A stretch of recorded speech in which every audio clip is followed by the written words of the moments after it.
/JOY. Minnesota has the only original wolf population in the continental United States. And 80% of Minnesotans believe the wolf should be protected. Howling for Wolves is asking Minnesotans to respect our true wildlife manager, the wolf. Their survival is critical to our ecosystems, our communities, and even our economy. As highly intelligent animals with strong social bonds, Minnesota wolves deserve to be protected and admired. Learn more at howlingforwolves.org. Let's live and let howl. Howl! Hey, it's Tom letting you know that affordable energy storage has arrived with a solar battery from All Energy Solar. A solar battery works by storing excess electricity generated by your solar panels. You can then use that energy later.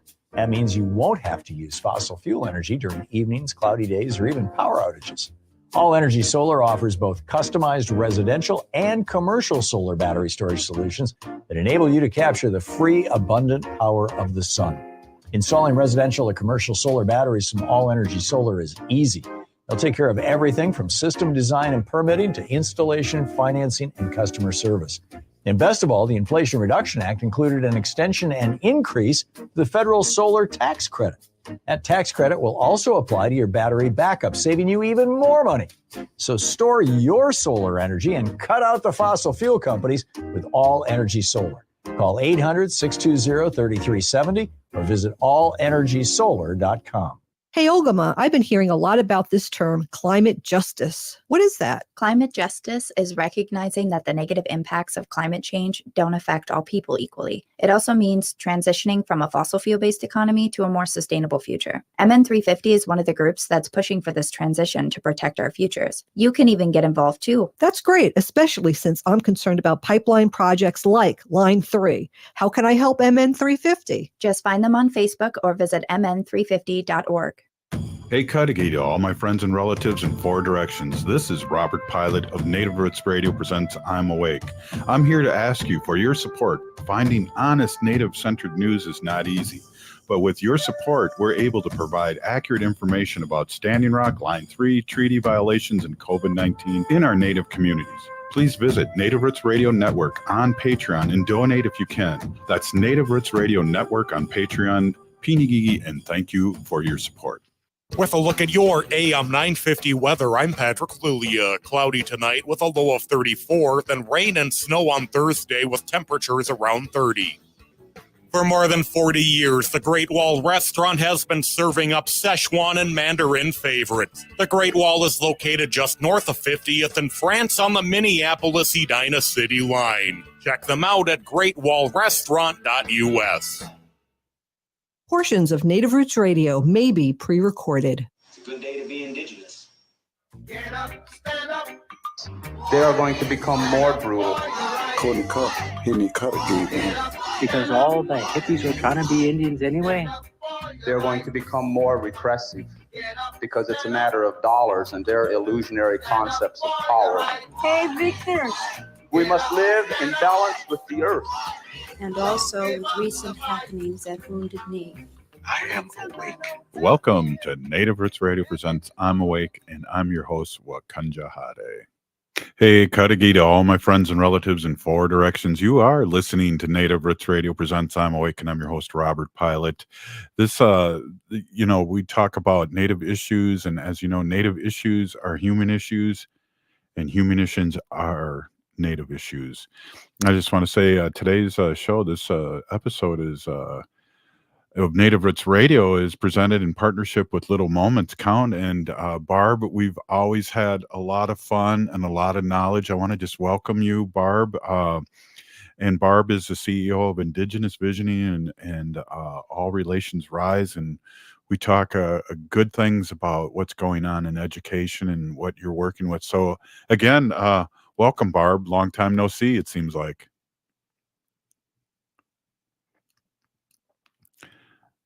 I can't hear you for some reason here. And I'm wondering.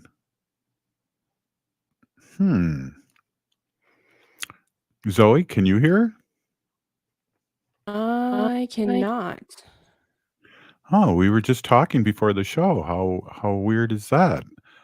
Well, it's hard to do like we're on the radio, so it's hard to do hand puppets and stuff like that. But why don't we jump in with Barb's guest until Barb just maybe leave and come. Well, it seems like looking down here, you are muted. Do you want to try and unmute yourself?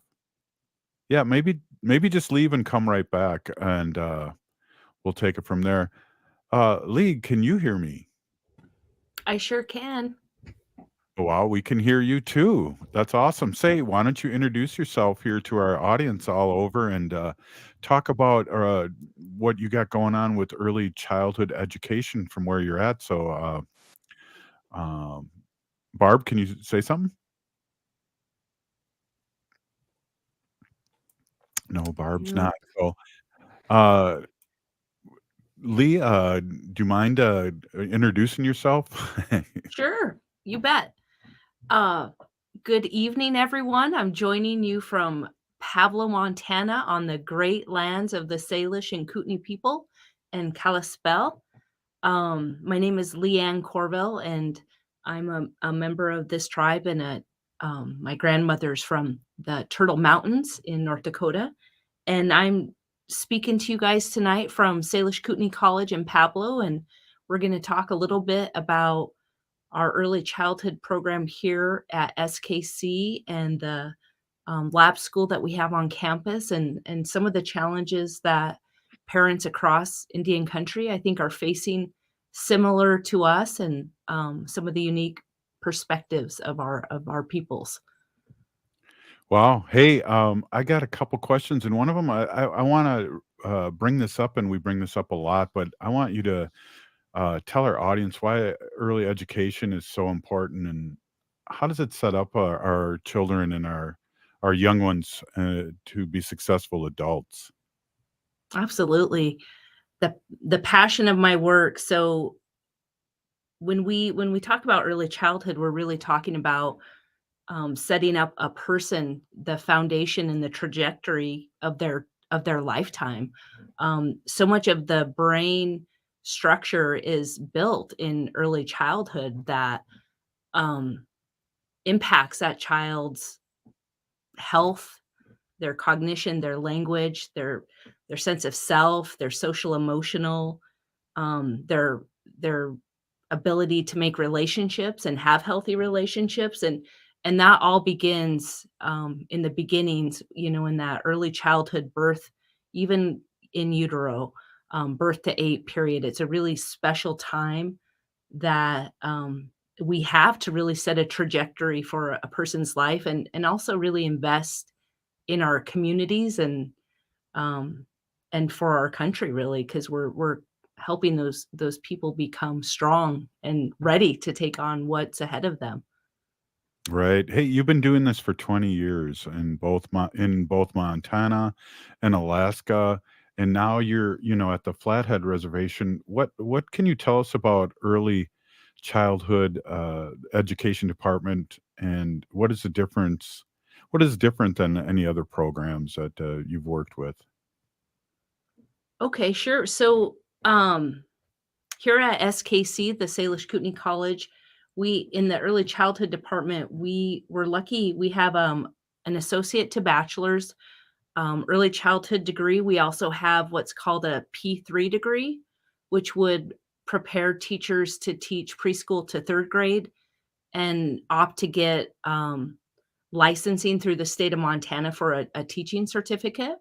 And recently, we've added on a master's in literacy and also integrated Indigenous education, which is really, really unique and exciting for our campus. SKC offers I think we're really. Oh, was that Barb? Yeah, Barb's Barb's working. here. Welcome, Barb. We're all worried about you. Oh, wow. Just keep going, Leigh Ann. I don't want to interrupt. Oh no, I'm glad you got on. So I think one of the really unique things that we do at SKC is that we, especially in our education department, but also across the campus, we have embedded culture and language into our degrees, and that's part of our mission and vision here at SKC. And so some of the work that has been done even previous to me coming is re-scripting the sciences to reflect place-based culture and the traditional knowledge that's been here for a really long time, and built that into some of our courses. Our students are required to take a year of language in either the Salish or the Kootenai language of their, either one that they choose, because we know that language and culture is as a reflection of our identity. And like many tribes, we're at a kind of critical spot for that. So we've embedded that right into our degree plan. And I think that we really try to build in cultural understanding into our classes and incorporate community people that can share that place-based knowledge and understand the place, whether it's a person from this tribe or a visiting tribe, that they can learn about our place and also reflect on their own home practices and the place that they live as well. So I think those are some of our unique parts that we have at Salish Kootenai College.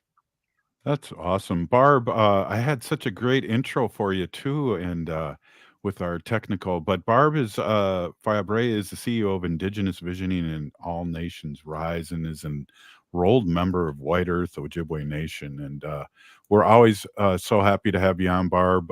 What a great program it sounds like Leigh's running up there. Yes, I had the pleasure of visiting her center with the Bipartisan Policy Center last fall with Linda Smith, the director of their early childhood initiative at the Bipartisan Policy Center. And it was an amazing visit. I was in awe. We all were in awe all week, and we did the documentary, which can be found on the Bipartisan Policy Center website. Wow, that's exciting. And to collaborate is just a beautiful thing. Do you guys have any stories that show the success of implementing like this curriculum? And I know that's been going on. You've been working hard on this, both of you, for years. Leigh, do you have anything that you could share here? Sure. When I was thinking about that, I was thinking about the curriculum that we've kind of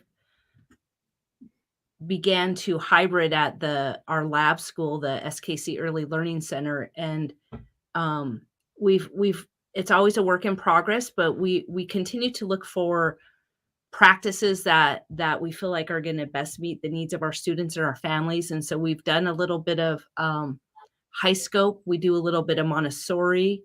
We do, we're always trying to work on culture and language in our program. And so that's sort of, I think, we have that opportunity and freedom to fix that curriculum to meet our needs. Let's talk more about that after this short break. We're really excited. We're, hanging out with Little Moments Count and Barb Fabre and Leigh Ann, and we're going to talk more about early education. You're listening to Native Roots Radio presents I'm Awake. We'll be right back. Stay with us. Hey, Olgama, I've been hearing a lot about this term, climate justice. What is that? Climate justice is recognizing that the negative impacts of climate change don't affect all people equally. It also means transitioning from a fossil fuel-based economy to a more sustainable future. MN 350 is one of the groups that's pushing for this transition to protect our futures. You can even get involved too. That's great, especially since I'm concerned about pipeline projects like Line 3. How can I help MN 350? Just find them on Facebook or visit mn350.org. When we heal from our traumas, when we face our fears, let go of our addictions, when we relearn our values, when we live our teachings, respecting our elders, cherishing and honoring our children, when we honor and take care of our spirit, there will be no room left for sexual violence. Sponsored by the Minnesota Indian Women's Sexual Assault Coalition. Hi, I'm Scott Shambot from Shambot Family Dentistry. We're the fear-free, shame-free dental office. If you're having a dental emergency, we'll try and get you in the same day you call because we don't like to see anyone in pain. And we'll help you get through every appointment in the most pain-free way possible. As my daughter Rachel says, if you don't see my dad, please see another dentist. Take care of your teeth because they're the only ones you get. Shamblat Family Dentistry in Hopkins and St. Paul. Find them online at shamblatfamilydentistry.com or call 1-800-FIX-MY-TEETH. J&S Bean Factory is a native-owned, community-supported, cozy, artsy coffee shop which offers roasted on-site beans, live music, and baked goods. Relax in the beautiful outside patio. City Pages writes, voted top 10 coffee shops. Tucked into a quiet corner of St. Paul's Highland Park neighborhood, this coffee shop roasts beans on-site from the best coffee-growing countries in the world. Located at 1518 Randolph Avenue, St. Paul. The good stuff.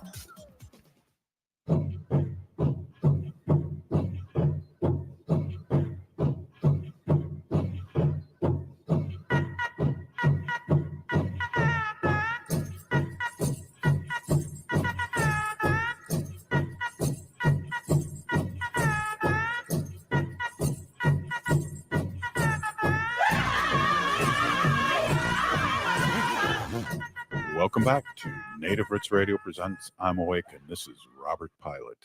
Hey, y'all, this episode of Native Roots Radio is presented in partnership with Little Moments Count, and we're here with Barb Fabre and Leigh Ann, and we're talking education and early education and how much that really affects our little ones. And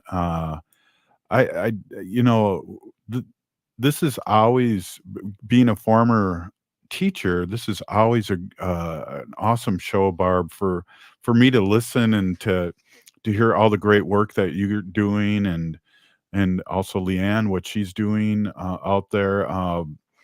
Let's talk a little bit more about the curriculum and how that curriculum that you two work with really serves our little ones, our native little ones.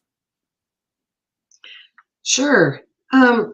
So in early childhood, especially in Indian country, it's really important to have a good curriculum, curriculum that helps our kiddos be excited about reading, writing, learning. So we're creating lifelong learners. And we know in Indian country, our babies need the best of everything. So high quality early childhood is that. And and often we indigenize westernized curriculum to fit our needs in our classrooms. And then we integrate it and immerse our culture and our language. And there's a lot of wonderful programs out there that are doing a lot of innovative things around that. But I'd love to have Leigh Ann share what they do at their center. Sure. I think, Barb, you hit on an important part too of that need to indigenize the Western curriculums that we sometimes are told that we have to use or that are available. It really is something that we're working on constantly, I think, at the on our campus. And for an example, we were able to, through one of our programs here at SKC, we had a native language teacher who needed to do student teaching, and we were lucky enough to get her. And when she did her practice in our center, she really brought a whole nother level of culture and language into the classroom with the children and the teachers, gathering natural plants and learning about life cycles, the respect of the drum, different kinds of different kinds of songs and morning songs, and just really, I feel like, vitalizing our teachers also, and getting them excited about different ways of bringing that into the classroom. And I think it's always, it takes a lot, it just takes work and dedication to continue that. We're lucky at our department in education here that we recently added on a culture and language specialist that's going to continue to help us grow even in our education department, and embedding into our curriculum that will prep teachers, from early childhood to secondary and into our 2 master's programs. What a great opportunity that we have that support right in our building and can continue to share that out with people. Wow, that's exciting, Barb. And one of the things too is I think Leigh Ann was just explaining how important, and what does tribal provide in childcare mean. That was a great definition, Barb. Yeah, well, we need to level the playing field. We've got, our communities, our tribal communities are dealing with a lot of issues. Historical trauma is the main one, which often, has initiated the education gap. And, communities are hurting and families are hurting. So we need to do everything we can to level that playing field. And we start with early childhood. And much like little moments count, it's adding those teaching moments wherever we can. And we do that with our curriculum, we do that with our culture, our language. There's a lot of great resources. Little Moments Counts has on their website is wonderful resources for parents and educators. On the Bipartisan Policy Center, if you're an advocate and want to learn more about tribal childcare, go to the bipartisanpolicycenter.org and learn how you can get involved and help children in your community. But it's early childhood is so important. It helps improve social skills. It's linked to greater successes in life when kids have a good early childhood start. Early childhood is childcare, it's Head Start, it's preschool. So it's a lot of different forms. And it gives parents the freedom to go to work or school. And early intervention, we're able to catch things early on before they become something. So earlier intervention services between birth and 5 is so critical because that can help, that can really change their trajectory of their life if they don't have early intervention services. So there is a lot involved in early childhood, and a lot of programs try to hit all those important pieces. So you can tell we're passionate about it because it's so critical. Well, what I liked was the story Leigh Ann said about a young one coming to do her teaching and bringing young blood in that probably, from my experience being 61 years old, that they have more culture than I was brought up with in a lot of ways. And hearing young ones coming in and being excited about teaching what they know traditionally. Yeah, I think, Robert, building on that, that representation matters. And for our identity beginning at such a young age, for young children to be able to hear their language or learn about their language and see themselves reflected and honored in their learning spaces is really an important gift that we can offer. And Barb hit it. There's so much to it, and we really need to think about how we can invest better in early childhood for families, all families, to have access to that service. And it's such an important part of that foundation. And the challenge that we're having also is just supporting teachers, right? It's very often women of color that are doing those jobs, and they're challenged by being able to live and take care of their families while also doing that really critical and sacred work of caring for and educating our young children. So I think that's the other part we really hope to continue to advocate for as well. Yeah, definitely. And Barb, is there other ways that we want to see the program change to the needs of your community? Is it flexible like that?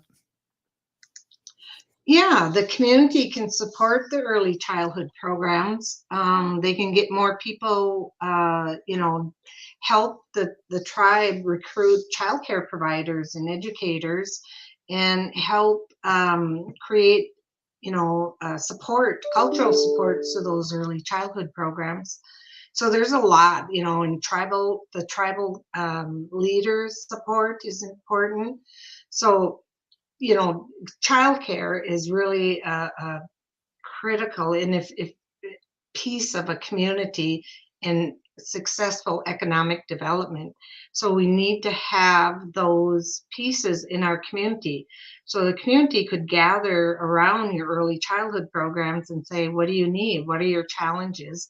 And learn about their successes, because, they're taking care of our future leaders, our future teachers, our future presidents. So, that's pretty important, and they do need your support.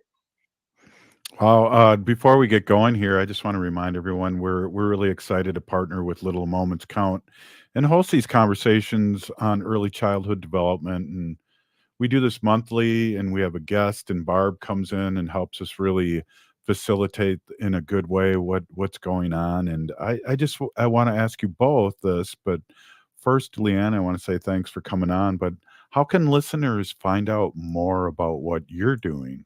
And then I'm going to ask Barb the same thing.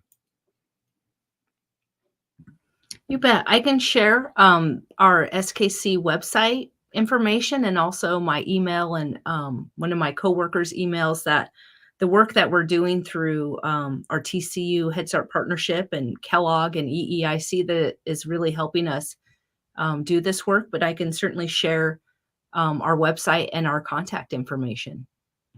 Well, give it a shout out because we are radio. And okay.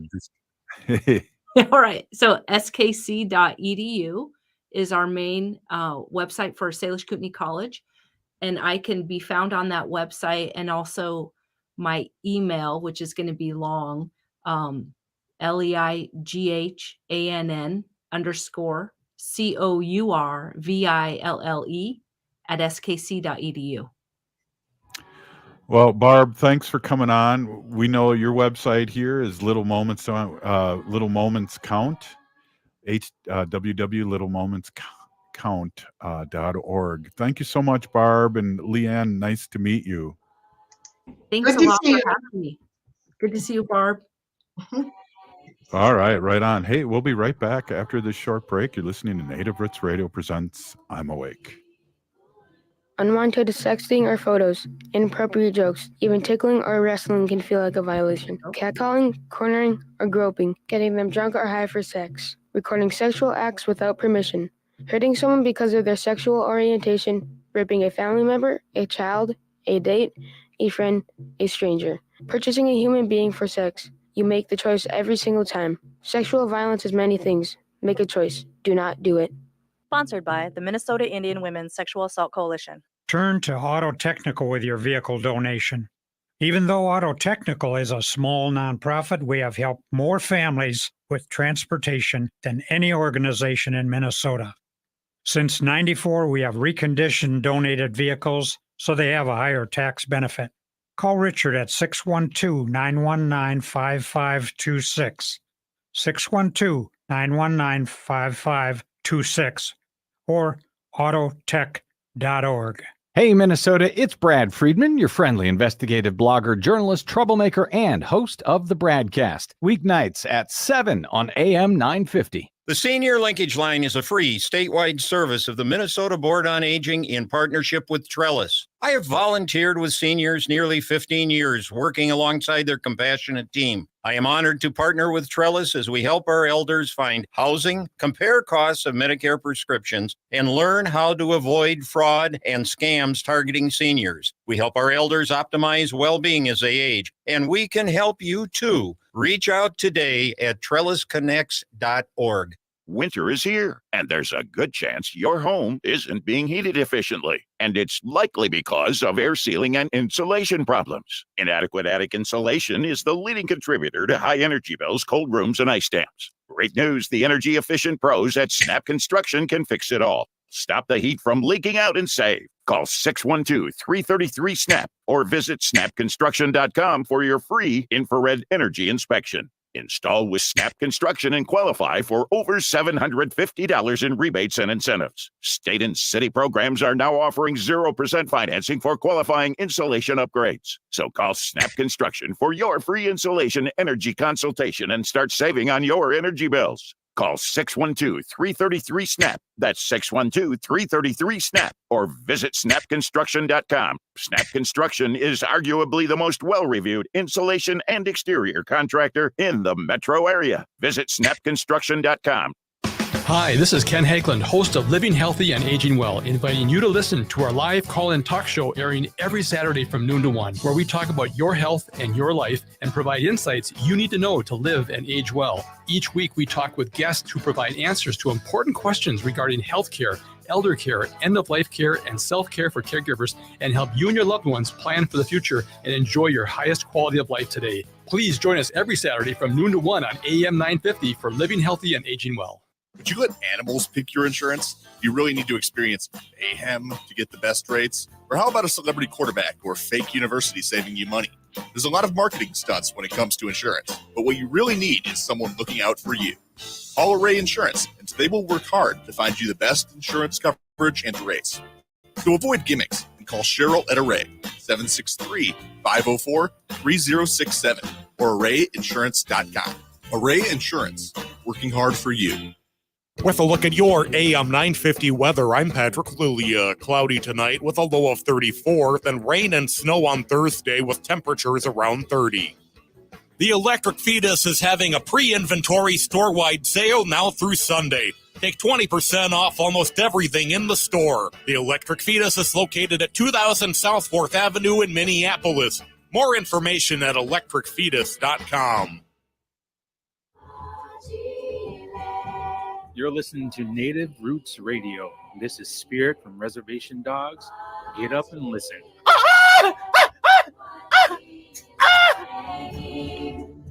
Welcome back to Native Roots Radio presents I'm Awake, and this is Robert Pilot. This portion of the show is brought to you by MN350, a grassroots organization fighting for climate justice. Yes, it is. Hey, Zoe, thanks a lot for being on. As always, we were mixing it up a little bit today, but I know I have a video you sent me, and I'll be playing the audio. But maybe what you can do, Zoe, is set it up. What's happening? I think people are vaguely like myself, kind of with all the things going on in the Biden administration and him setting himself up to be a centrist and working, running for re-election. There's a lot of weird stuff going on, Zoe. Right, yeah, and a lot of contradiction. Biden's presidential campaign originally ran on one of the biggest issues he talked about was that, he was trying to get us moving towards clean energy, trying to reduce, carbon emissions. And so his decision on Monday is leaving quite a lot of people pretty stumped, and even more people really distraught and angry. So for our listeners who don't know, on Monday, President Biden approved the controversial project on Alaska's petroleum-rich and remote northern slope. So basically, the Willow Project is a proposed pipeline that is going to be put through the northern slope of Alaska. And, this is on land that is heavily used by indigenous peoples in the surrounding area, predominantly for hunting grounds, hunting and gathering grounds. So similar to like the Line 3, pipeline that went through Minnesota, only 4 hours north of Minneapolis up in White Earth, where I'm from. This land that the pipeline is going to go through is going to greatly and deeply affect the indigenous communities surrounding it. So it's really important for everyone out there, all our listeners, to understand the weight of this issue, and that while it might be all the way up in Alaska, it's definitely going to affect, the U.S. carbon emissions for years and years and years to come. So it's a pretty scary thing that's happening right now, Robert, across Turtle Island. Yeah, So and our relatives are going to be dealing with Line 5 in Wisconsin. It just keeps coming and coming, and then people that we thought we were allies with are turning their backs on us, and it sounds like the same old thing. So we're concerned and upset. And I wonder, Zoe, if you mind, we got that one video, and I have the audio ready to boot up if you wanted to introduce this. yeah, so basically, one of the first things I watched about this project, which was a really well done video from Evergreen Action. And so they're just talking about it's about a 2 to 3 minute long video. They're just talking about what is the Willow Project and how do we stop it. They give some really key information, and this is a radio show, so you're not getting the visuals if you're listening. But if you want the visuals, just search up on YouTube after the show, what is the Willow Project and how do we stop it? And that was posted by Evergreen Action. So yeah, really informative. Let's take a listen. Blew my mind. These are industrial chillers. They can freeze the ground solid. ConocoPhillips, the oil company, is installing them to protect their equipment at a planned drilling site in Alaska called Willow.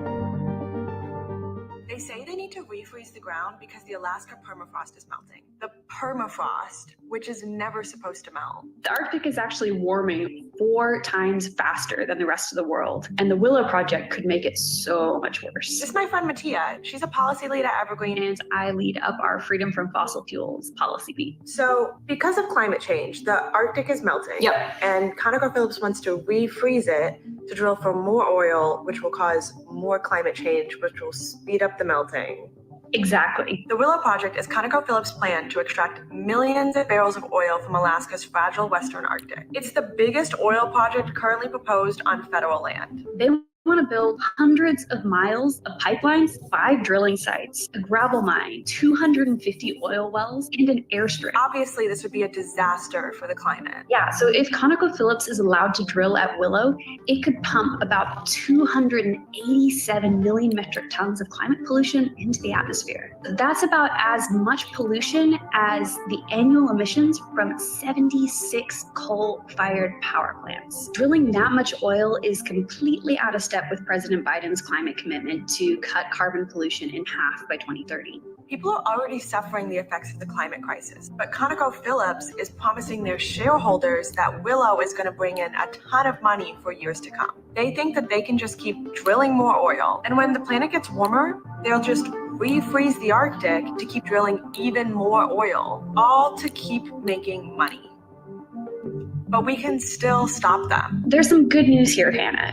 If Biden rejects the permit, that's it. The project's dead. Since this project is planned on federal public lands, it needs to be approved by the Department of the Interior, specifically the Bureau of Land Management. President Biden needs to use his executive authorities, the things that he can do without any help from Congress. Thousands of people have already called on President Biden to stop the Willow Project. And now we need you. Call on President Biden and his Bureau of Land Management to reject the Willow permit once and for all. Visit evergreenaction.com/willow to submit a comment.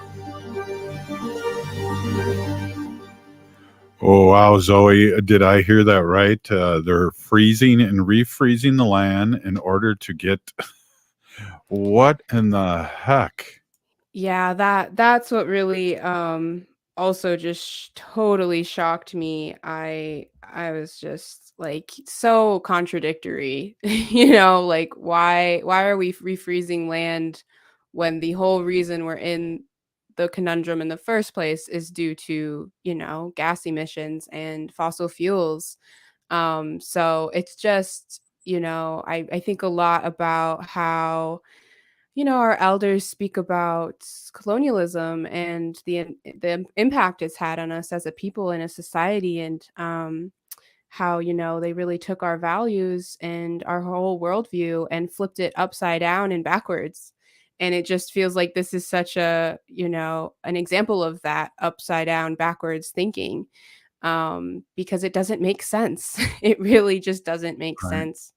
And we're kind of in a pigeonhole right now as a country because, in order to move forward with, renewable energy and reducing carbon emissions, we're having to choose from two evils, it seems like. They're trying to reduce, our involvement with, foreign oil through this project, especially. And then two, the Biden administration is very, very adamant about trying to get more, battery operated cars, that reduce Right. the gas consumption. But in order to make those batteries, yet again, they have Right. to encroach and destroy native lands. Ogama and I have reported on a few times here about the Thacker Pass mine in Nevada. And so all of this is happening at the same time. And it's just really incredible to think about how many indigenous lands are being encroached upon, and for what reason. For a reason that we are supposed to support, a green economy, but there is a huge dark side to that green economy. And, greenwashing itself is such a dangerous thing that we as indigenous people have always had to contend with, but are especially having to contend with now. And just a reminder for people, greenwashing is, a strategy that, governments and companies are using now to kind of justify whatever means they're taking in the under the guise of renewable energy, when really, if you do further research, you can find out that a lot of the projects that are being approved right now are going to do more harm to the environment long term than they are, that they're saying they Yeah, are. So Zoe, so I've seen some videos out there. Again, I don't have aluminum foil on my head. I've been kind of researching this stuff too. But if you have to follow, there's an old saying, follow the money, where a lot of these things have come out of. It'll blow your mind. Whether it's, it made me think of what when you were talking about that term, that who's running this term. I mean, we need hemp batteries for sure. And I'll tell you one thing too, when I was at Wounded Knee, one of the big things that were being talked about, and we thought we were over this in one way, was the mining of the Black Hills. Well, they're coming in big time now because of all these minerals, whether it's for the phones or whether it's for the batteries. This is all revving up again, and I just can't believe what's old is new. And it's, how does, when you were talking, I just think, how in the heck do you feel and your generation feel about this? This is like uh insane. yeah, I mean, it's ecological genocide, to put it simply, and it's something that every year, especially the younger generation, is becoming more and more used to. I mean, I think about some of the young people I know up in White Earth who are doing incredible amounts of activism, and they are, they're kids. They're like 13, they're 14, and they're out on the front lines of these movements advocating, because to have a child speak about these issues is so incredibly powerful. It's just really, really unfortunate it has to get to that level that, we can't just sit and listen to an indigenous elder or even just a scientific expert too, and trust that they know what they're talking about, and, put our faith and belief behind them. We have to now bring children into these issues so that people can have some semblance of empathy.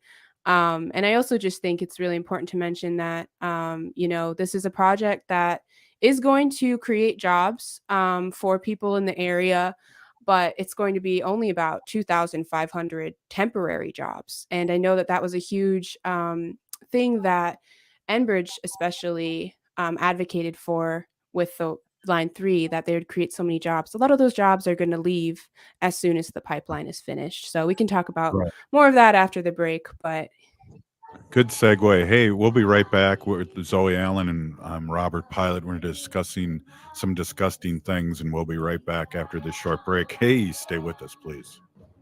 Hey, Olgama, I've been hearing a lot about this term, climate justice. What is that? Climate justice is recognizing that the negative impacts of climate change don't affect all people equally. It also means transitioning from a fossil fuel-based economy to a more sustainable future. MN350 is one of the groups that's pushing for this transition to protect our futures. You can even get involved too. That's great, especially since I'm concerned about pipeline projects like Line 3. How can I help MN350? Just find them on Facebook or visit mn350.org.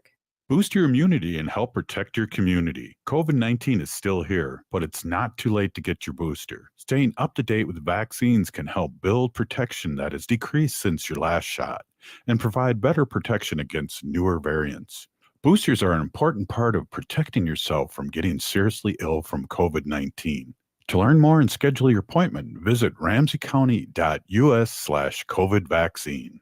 ramseycounty.us/COVID vaccine.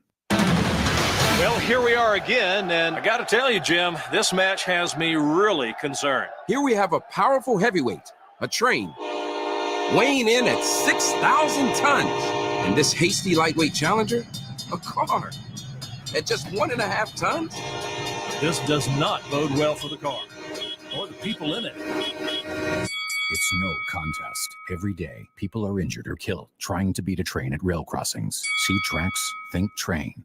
Minnesota has the only original wolf population in the continental United States. And 80% of Minnesotans believe the wolf should be protected. Howling for Wolves is asking Minnesotans to respect our true wildlife manager, the wolf. Their survival is critical to our ecosystems, our communities, and even our economy. As highly intelligent animals with strong social bonds, Minnesota wolves deserve to be protected and admired. Learn more at howlingforwolves.org. Let's live and let howl. Howl!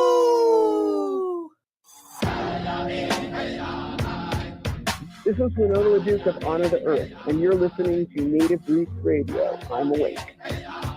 Welcome back to Native Roots Radio presents I'm Awake, and this is Robert Pilot. This portion of the show is brought to you by the Native American Community Clinic, honoring health and tradition.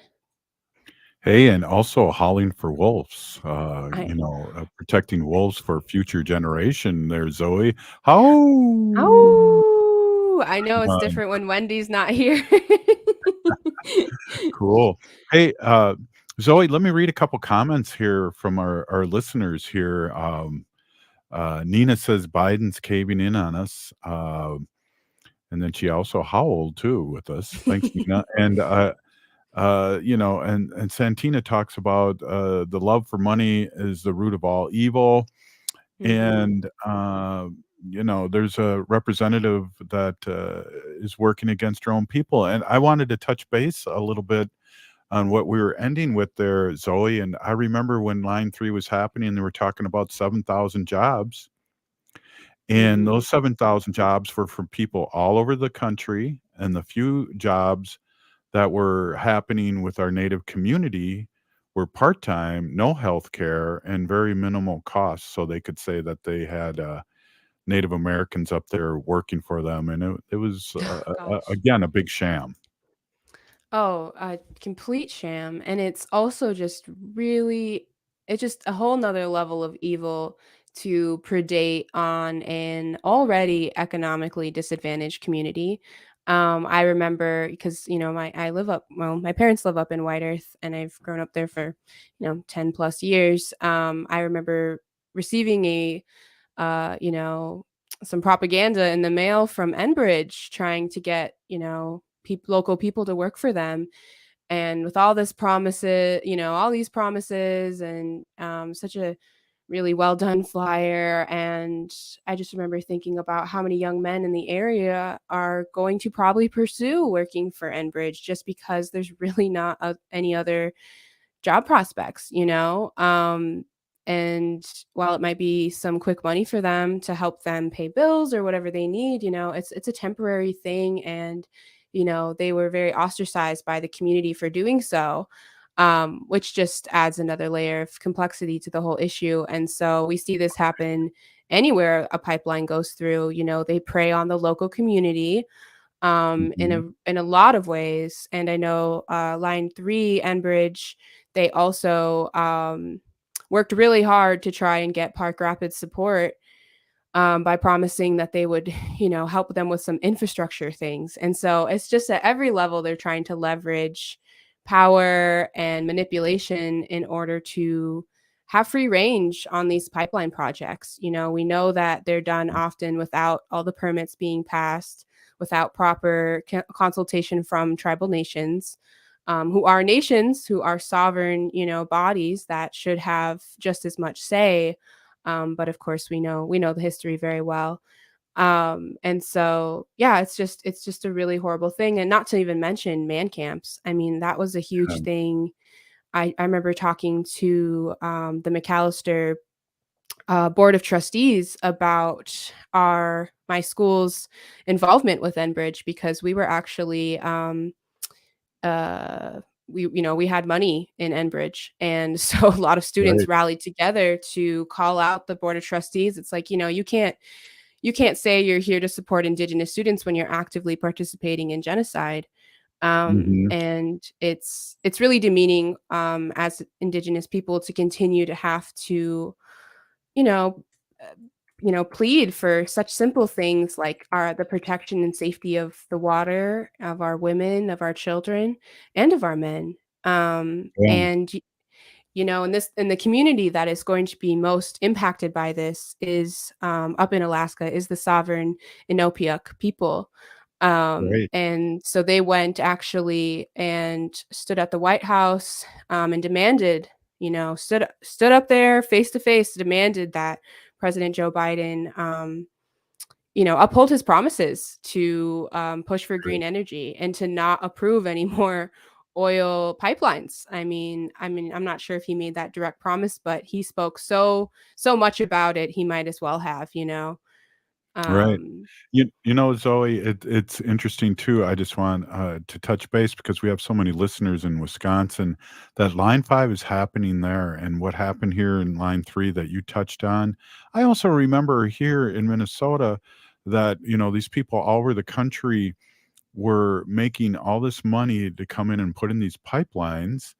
And then they were staying at homeless shelters. So the real homeless people couldn't get in there because they didn't want to pay for renting an apartment. I mean, it goes on and on mhm, and on about the disrespect for the community, the water, the people, all mhm, over the almighty dollar. mhm. Absolutely. And I can't remember who said it, but I remember reading an article once, and an Indigenous activist was just stating that, if you ever want to know what's happening to Indigenous women, look at what's happening to land. It's Right. always we're so intricately like connected to each other. And so our MMIW issues and MMIP issues are just as much at the forefront of this issue um, as anything else. So it's important to also bring that into the conversation, due to, the man camps that come in and can completely decimate communities through sexual abuse. We've seen that at Standing Rock. We've seen that at Line 3. There's actually a huge sex trafficking or human trafficking ring that was busted in Yep. connection to Line 3. Um, Yep. We and covered so, that, and that was unbelievable, sickening, and it was a thing that people like Winona LaDuke were saying that it would come, that this would, right. and it ended up happening, which is sickening and sad to hear. But that these man camps brought all this baggage and garbage to our indigenous communities. Yeah. Yeah. And, these issues aren't, they're really complicated. Like some of our commenters have said, there are, Alaskan Native people who are in support of this project, because again, they have communities that need, finances for infrastructure, for public schools, for, food. I don't know if you've ever been up to Alaska, but the food cost there alone is ridiculous. I mean, I think I read it was could be about right now, it's about like $13 for like a bag of cheese. I mean, we think we have it bad in Minnesota, and we do with, inflation, but I mean, they're all the way up there. And so they rely heavily, the Indigenous people of Alaska rely heavily on hunting rights, being able to supplement their groceries with, the animals that they're able to kill. And a lot of those animals in that huge area of the northern borough are going to be, put at risk also, especially our water animals, our water relatives, Right. such as seals. um, you know, lots of animals are going to, Whales.